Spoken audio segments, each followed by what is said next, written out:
Hi friends, ఈరోజు వీడియోలో మందార పువ్వు చాలా సింపుల్గా ఎలా పెయింట్ చేసుకోవాలో ఈ వీడియోలో చూపిస్తాను. నేనైతే ఇక్కడ ఆరెంజ్ కలర్ యూజ్ చేస్తున్నానండి. మీరు కూడా మీకు నచ్చే కలర్ని యూజ్ చేసుకోవచ్చు. నెక్స్ట్ వచ్చేసి ఈ మందార పువ్వు చాలా సింపుల్గా ఉంటుందండి. ఎవరైనా కూడా డ్రా చేసేయచ్చు అండ్ నెక్స్ట్ పెయింట్ కూడా చేసుకోవచ్చు అనమాట. ఇవి శారీస్ మీదకి బాగుంటుంది, నెక్స్ట్ పిల్లల స్కర్ట్స్ మీదకి బాగుంటుంది. ఏమైనా పట్టు లంగాలు ఉన్నా కూడా చిన్న చిన్న మందార పువ్వులు వేసుకొని జస్ట్ ఇలా పెయింట్ వేసుకుంటే చాలా బాగుంటుంది. ఇక్కడ నేనైతే ఆరెంజ్ యూజ్ చేశాను కదా. ఏ కలర్స్ యూజ్ చేశానంటే orange, red, green, white use చేశానండి. ఇంకా వేరే కలర్స్ ఏమీ నేను యూజ్ చేయలేదు. ఇవి రెగ్యులర్గా దొరికే కలర్సే.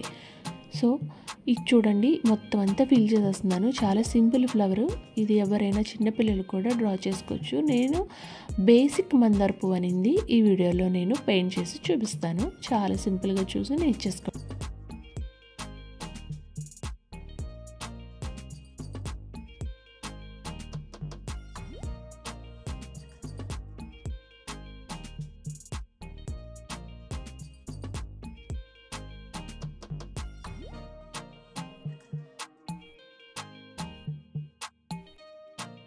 ఫ్రెండ్స్ చూడండి, నేనైతే వేసేసాను కదా. నెక్స్ట్ ఇదే ఫ్లవర్ని కూడా ఫిల్ చేసేస్తాను. 2 ఫ్లవర్స్ ఫిల్ చేసేసుకున్నాను. ఇప్పుడు షేడింగ్ ఇద్దాము. షేడింగ్కి అయితే రెడ్ యూజ్ చేస్తున్నానండి.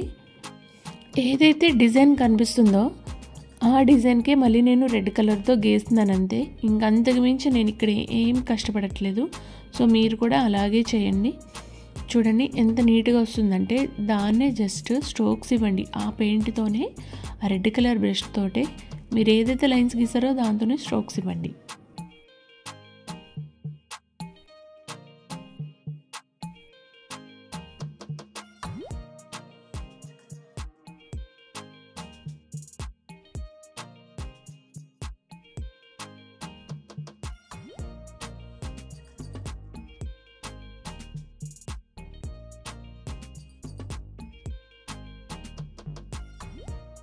ఫ్రెండ్స్ ఇప్పుడు చూడండి, నేనైతే వైట్ కలర్ యూజ్ చేస్తున్నాను. ఈ వైట్ కలర్ ఏంటంటే జస్ట్ పెటల్స్ అనేవి తేలడానికి అనమాట. అంటే పెటల్స్ సపరేట్గా కనిపించాలి కదా, ఫ్లవర్ అనేది ఎంబోస్గా కొంచెం కనిపించడం కోసం అనేసి అది నేనైతే ఓవర్గా అయితే ఏం తీసుకోలేదు. వైట్ ఎక్కువ వేసేసుకోవద్దండి, ఎందుకంటే అది ఫ్లవర్ని మింగేస్తుంది అనమాట. చూడండి, అంటే కనిపించకుండా డామినేట్ చేస్తుంది అని అర్థం నేను చెప్పేది. ఇలా అనమాట, జస్ట్ లైట్గా కార్నర్లో ఇచ్చుకోవడం, ఆ రేకు సపరేట్ అవ్వడం కోసం అంతే. చూసారా ఫ్రెండ్స్? సో మీరు కూడా ఇలాగే వైట్ తీసుకొని జస్ట్ ఆ రెడ్ మీదే మళ్ళీ ఒక లైట్ లైన్లా గీసుకొని దాన్ని కొంచెం ఆ బ్రష్ తోటే, ఏ బ్రష్ అయితే పొడి బ్రష్ ఉంటుంది కదా, లేదా ఆ బ్రష్ కానీ ఒకసారి మళ్ళీ క్లాత్కి కానీ టిష్యూకి కానీ బాగా రబ్ చేసేసి మళ్ళీ షేడింగ్ లాగా ఇచ్చేసుకోండి. ఇక్కడ చూడండి, నేనైతే ఎలా అయితే షేడింగ్ ఇచ్చానో సో మీరు కూడా అలాగే షేడింగ్ ఇవ్వండి. వైట్ కాబట్టి మీకు అంత క్లియర్గా కనిపించట్లేదండి, అదే కలర్ క్లాత్ మీద అయితే చాలా బాగా కనిపిస్తుంది. అండ్ నెక్స్ట్ వచ్చేసి బెడ్షీట్స్ మీదకి ఈ ఫ్లవర్స్ చాలా బాగుంటాయండి. రౌండ్గా వేసుకోండి, అంటే 4 కార్నర్స్లో కూడా 4 లైన్గా వేసేసుకుని నెక్స్ట్ మిడిల్లో మాత్రం ఒక బంచ్ ఆఫ్ ఫ్లవర్స్ కింద ముద్ద మందారాల్లో వేసుకోండి. చాలా నీట్గా ఉంటుంది. ఎవరైనా ఇది హాబీగా కూడా చక్కగా వేసుకోవచ్చండి. నా ఛానల్లో చాలా సింపుల్గా నేర్పిస్తానండి, ఎక్కువగా కష్టపడక్కర్లేదు. హ్యాపీగా జస్ట్ అలా చూసి జస్ట్ డ్రా చేసుకొని మీరు ఇంట్రెస్ట్ ఉంటే కూడా వేసుకోవచ్చు అనమాట. ఫ్రెండ్స్ చూడండి, చక్కగా ఫ్లవర్ అయితే కంప్లీట్ అయిపోతుంది. ఈ విధంగా షేడింగ్ ఇచ్చేసుకున్న తర్వాత మనం ఏం చేస్తామంటే లీవ్స్ కూడా వేసుకుందాము.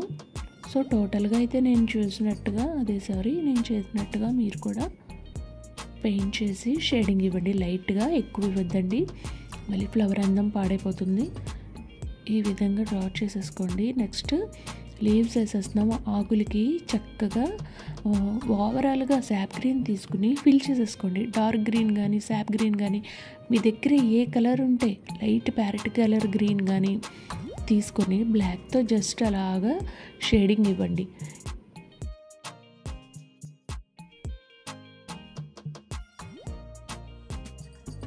మొత్తం అన్నీ కూడా ఇలాగే షేడింగ్ ఇచ్చుకుంటూ లీవ్స్ చాలా సింపుల్గా వేసుకోవచ్చు అండి. దీనికోసం పెద్దగా కష్టపడక్కర్లేదు కూడా, చూడడానికి కూడా చాలా నీట్గా కనిపిస్తుంది.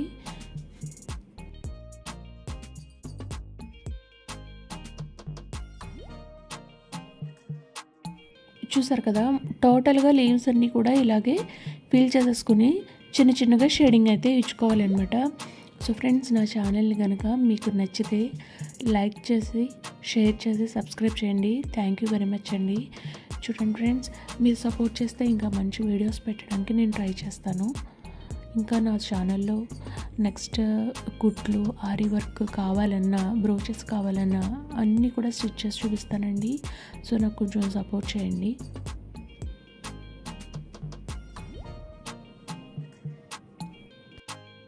ఫ్రెండ్స్, బేసిక్ మందారపు పెయింటింగ్ అనేది కంప్లీట్ అయిపోయిందండి. మీరు కూడా ట్రై చేసి నాకు సపోర్ట్ చేయండి. Thank you.